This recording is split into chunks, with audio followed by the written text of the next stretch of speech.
This morning, we are looking for the clicker. This morning, we are continuing our work through the book of Acts as we hear about Jesus' kingship. I'm going to try to avoid being political as much as I can, but you realize that the term king is a political term, right? And so in some senses, we're going to have to talk just a little bit about politics this morning. As I talk about politics, I want to introduce you to my very favorite American politician ever. Have you ever met Gil Fulbright?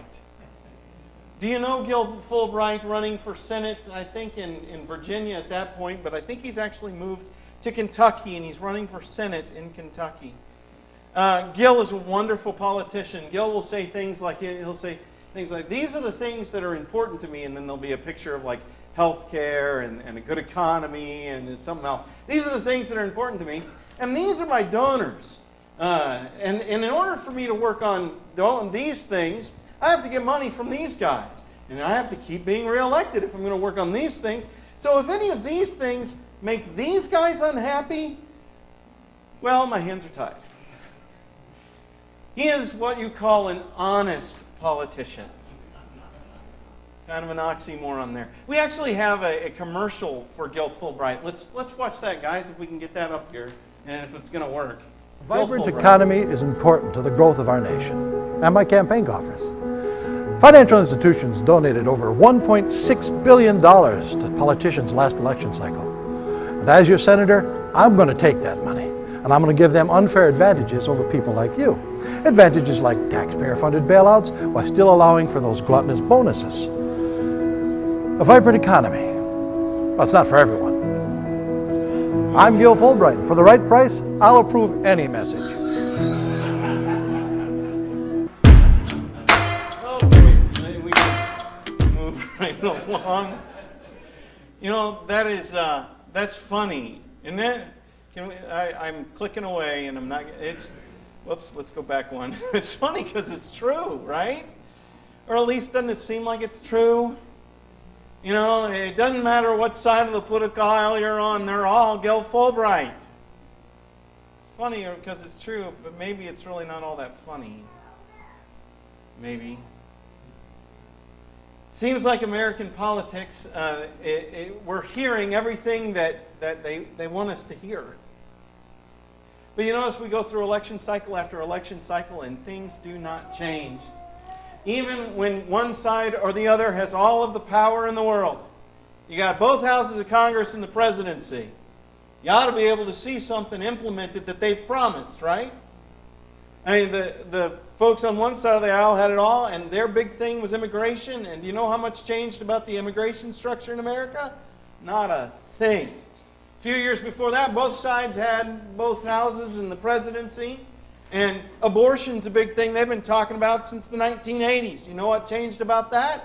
Not a thing.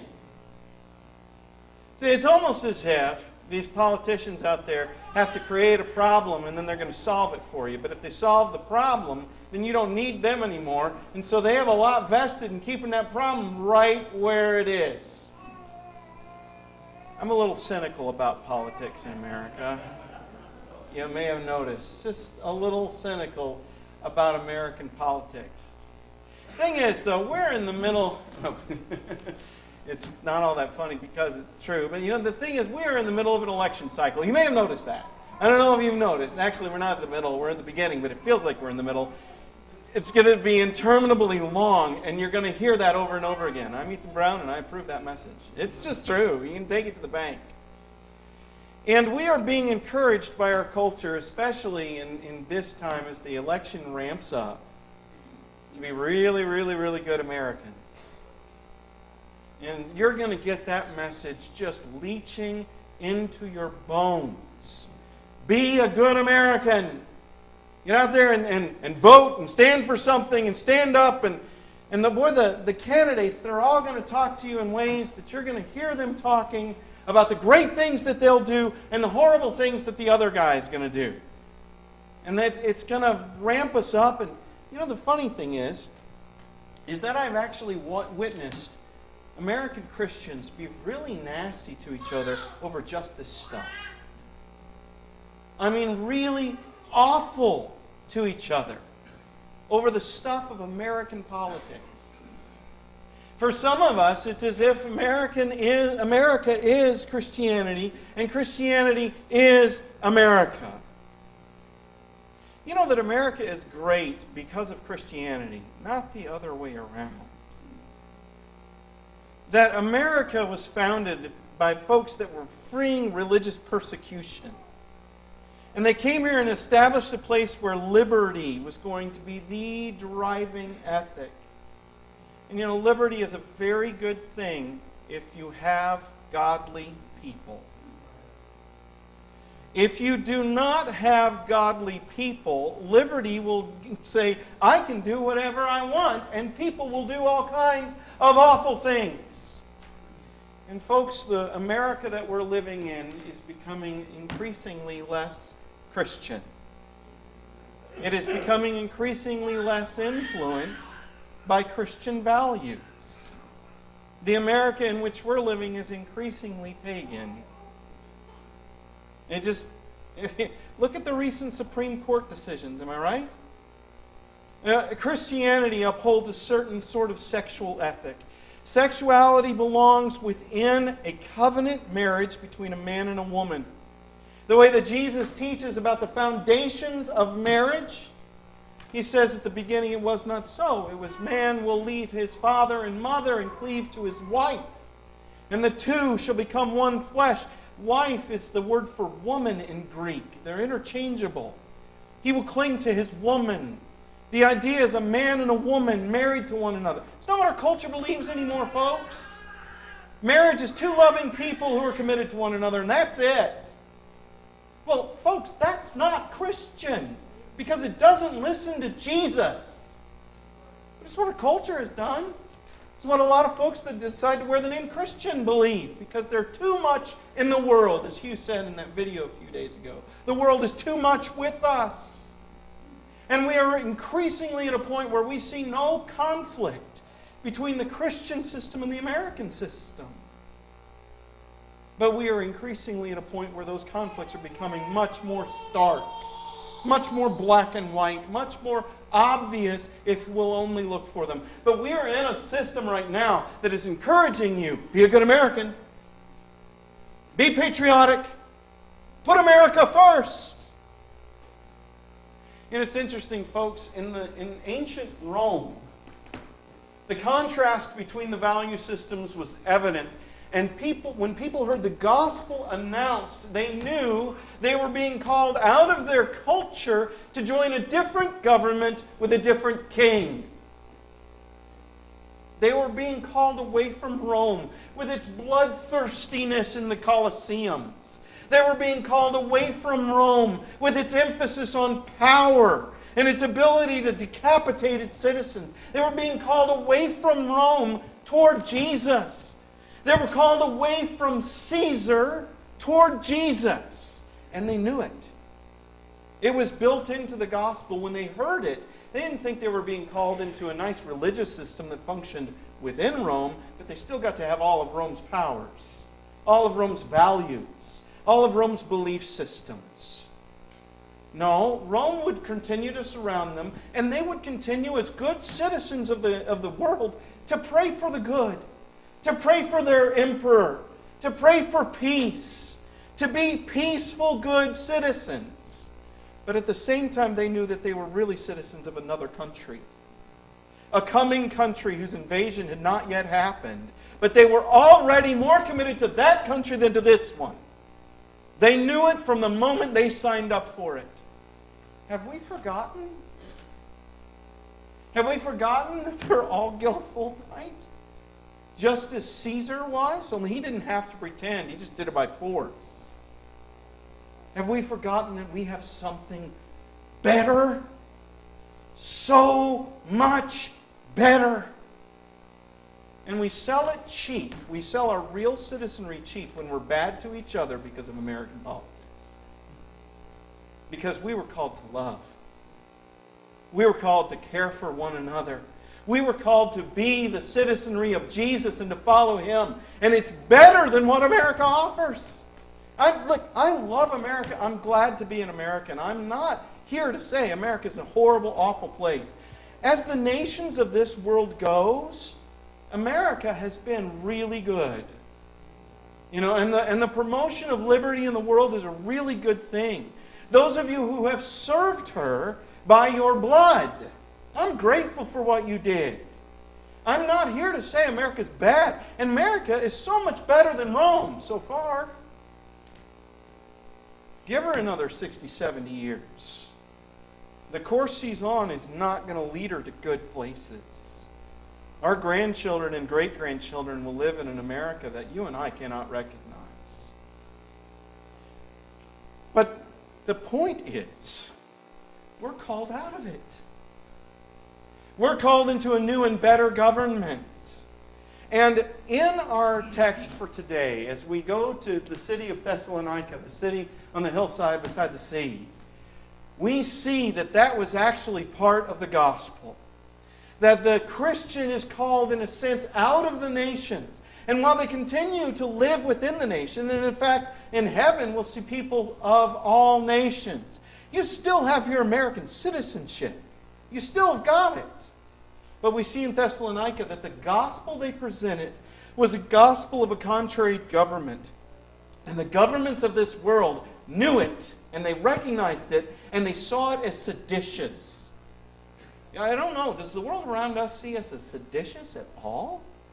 Do they recognize us as an alien government? Do they know that we have a king? Let's look and see how they presented the gospel here.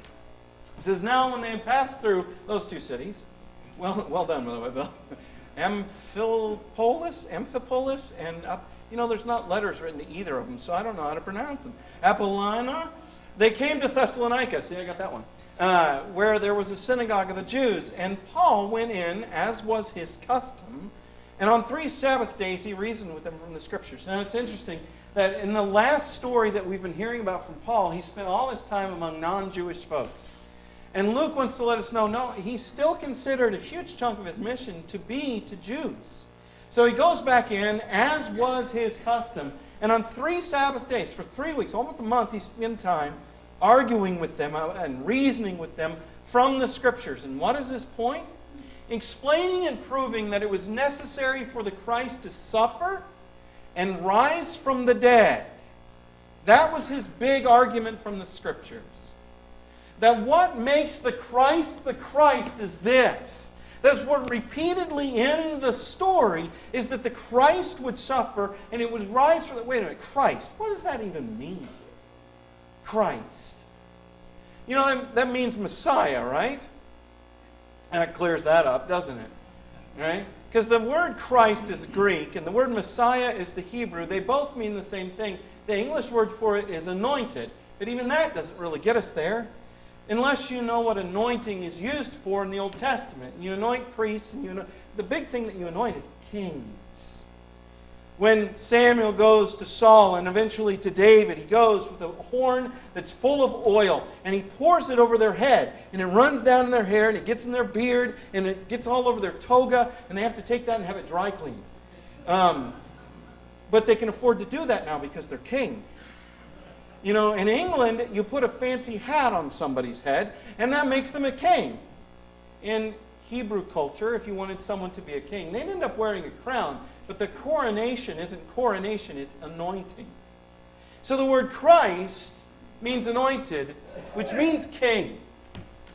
And so Paul is there saying, look, the great king that God has promised from all time, the great king who would rule the nations and shatter them as one does with a rod of iron. That great king has come.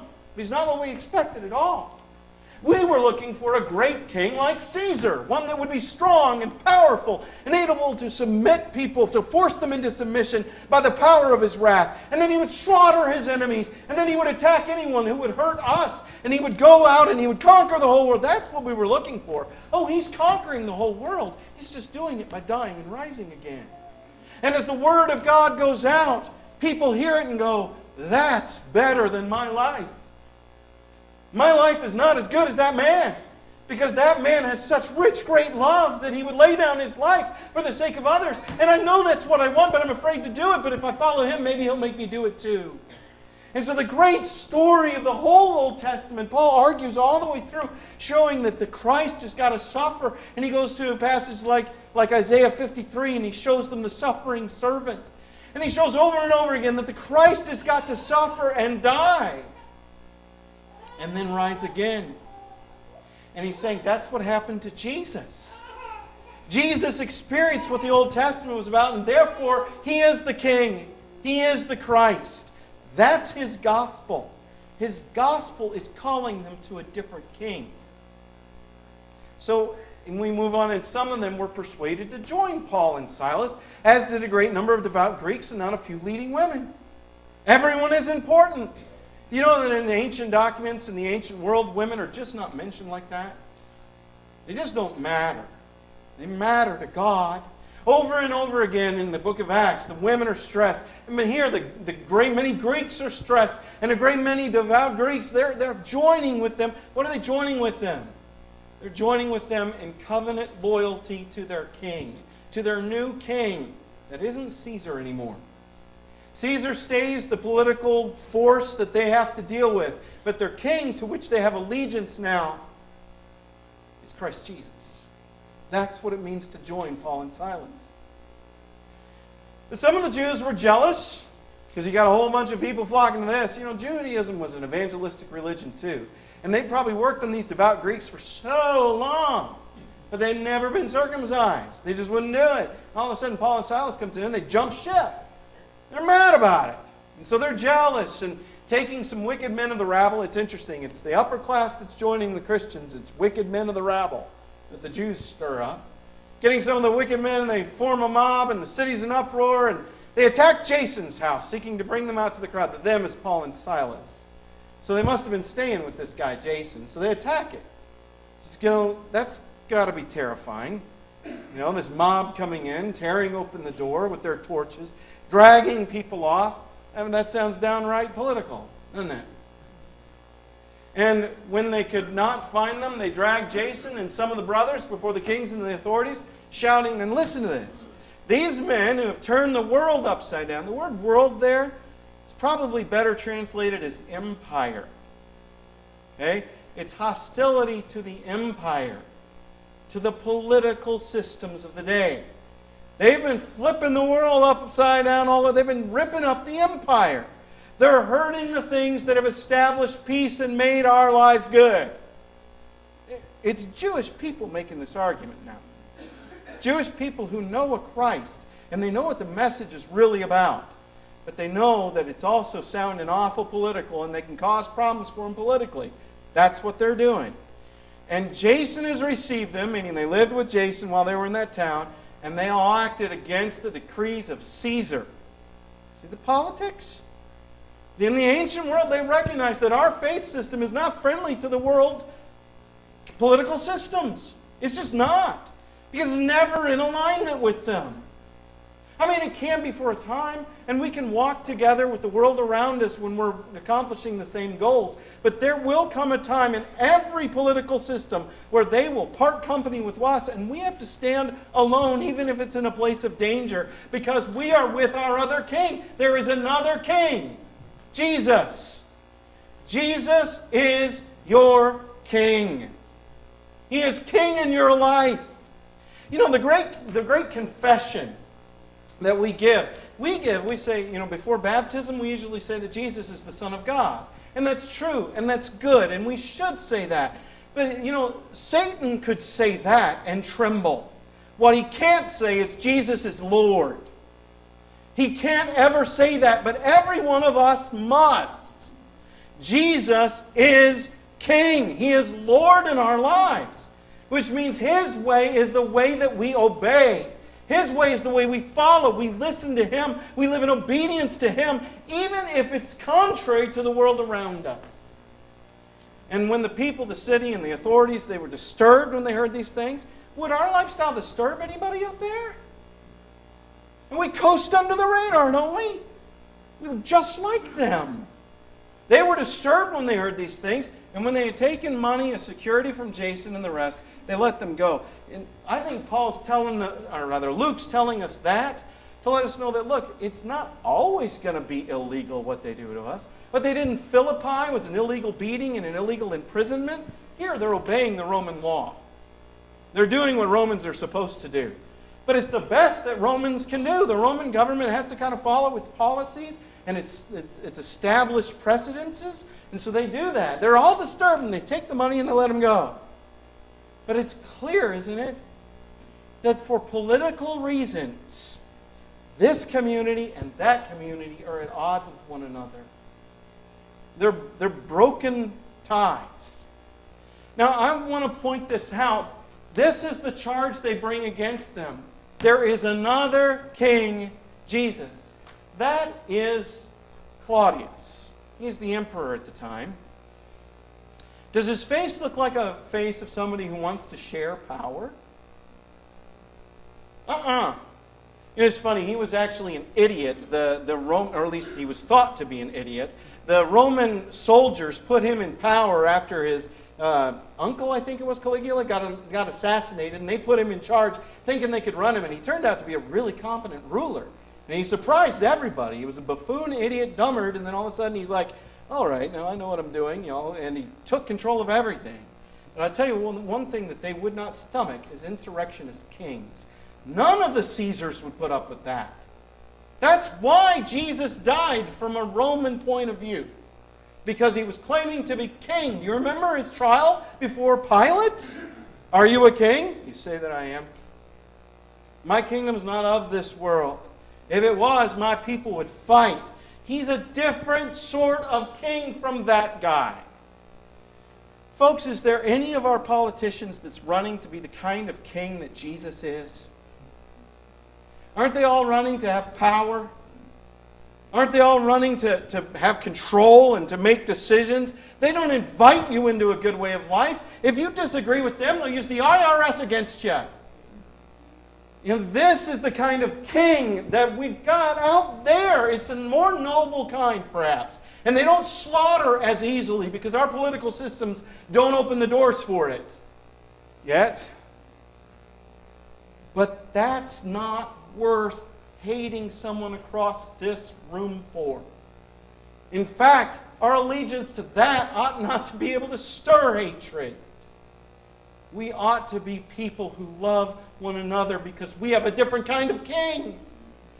The world around us right now is ramping you up and telling you, be a great, good American. And I'm telling you, be a good Christian.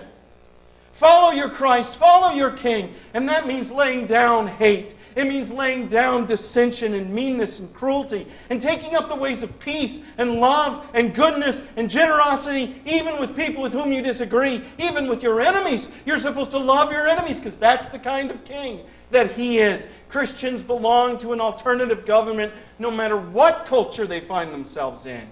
We have another king. It's so easy for us when we go as missionaries to foreign countries to see the corruption of their governments and say, just ignore all that. Don't have anything to do with all that. Follow this king. Obey this master. Follow him and do what he says. But in our own culture, we forget it. And we fall for Gil Fulbright. And we get all excited about Gil Fulbright and we get really mad that those other people are following Bill Fulbright. Who's the same guy. And we'll attack each other. It ought not be. The truth of the matter is, because of his dying and rising again, the claims Jesus makes upon the lives of his people are absolute. Jesus has the right to tell you what to do. He is your king. He is in charge of your life. You said so when you entered the waters of baptistry and took him on. You said, Jesus is Lord. Jesus is the Son of God. Jesus is King. Well, it mattered when you wanted your soul saved. Does it matter when your marriage is falling apart? Does it matter when you hate somebody and you can't believe how they've treated you and you want to get even? Does it matter when if you tell the truth, it's going to cut against you and it's going to hurt you? And it would be so easy because nobody would know if you fudged on it a little bit and you told the lie that advanced yourself. Does it matter that Jesus is Lord? Do you realize in every single example I just cited, I have a direct commandment for Jesus underlying why I brought it up? Jesus has given us commandments, and we feel free to disobey. Because after all, He died and He rose again, and that means I'm washed, I'm okay. So I can disobey all I want to. No, folks, He is king because He did that. And He has the right to tell you how to live. Truth is, of course, that none of us get it perfect. And that's why it's so good that Jesus is the kind of person He is. Because He welcomes the most broken of us. And He comes to us and He says, okay, you failed me. I still love you. Get up and let's get at it again. And He dusts us off and He says, okay, if you love me, now keep my commandments. But by His dying and rising again, He secured the right to give commandments. And they're not suggestions. They're commandments from a king. When we allow the things of this culture to have greater claims on our life than we allow Jesus Christ to have over us, we join a government and a culture in rebellion to our king. And folks, here's where I may get a little unpopular with some of us. Sport is a power opposed to us sometimes. There is nothing wrong with sports. There's nothing wrong with it if it doesn't challenge your allegiance to Jesus. But if it's pulling you away from here, that's a power that's embraced by our culture that our king would tell you, don't do that. Don't spend time in that if it keeps you away from your king and His people. You know, entertainment of all sorts does that to us. And it challenges our value systems. And we especially want to celebrate it in our kids. Folks, when we do what I'm just talking about, when we embrace sports more than we embrace Jesus Christ, you know what we're saying? We're teaching our kids that that world structure is more significant than your king. You realize that? And folks, you don't ever say it with your mouth. But what you say with your actions, they hear so deeply. And I could do this with a dozen other kinds of things, but frankly, politics. Folks, we ought not beat one another up about it. We have, what Satan said to Jesus is, the kingdoms of the world are mine to give whoever I want. And Jesus didn't correct him. I think he's right. And what Satan has done in this American political structure is he's put values that belong to God into opposing parties. And he's also put values that belong to him into opposing parties. And he said, all right, now Christians, do your best. And we end up choosing the things of Satan along with the things of God and then beat one another up over it. Folks, we have a different king. We have a world that will outlive this one. We belong to a country greater than this one. We have allegiances that are stronger than the ones that we're called for here. And we have a life that will survive the American life and will live on beyond it. This is where this world is headed. Like it or not, every empire ends up in dust and ashes. Every emperor dies. Every king decays, except one. But there is one king that will never die again, because he has already died. And he died to rescue you from an empire that will drag you into the grave with it. Align yourself with Jesus Christ. Obey His commands. Love Him because He loves you. Follow Him and let Him make His claims on your life. Every time we reject the claims of Jesus and go our own way, we find ourselves in the ways of death. Think about it. Every pain that's in your life, didn't it arise somehow from either you or someone else doing something that didn't have anything to do with Jesus?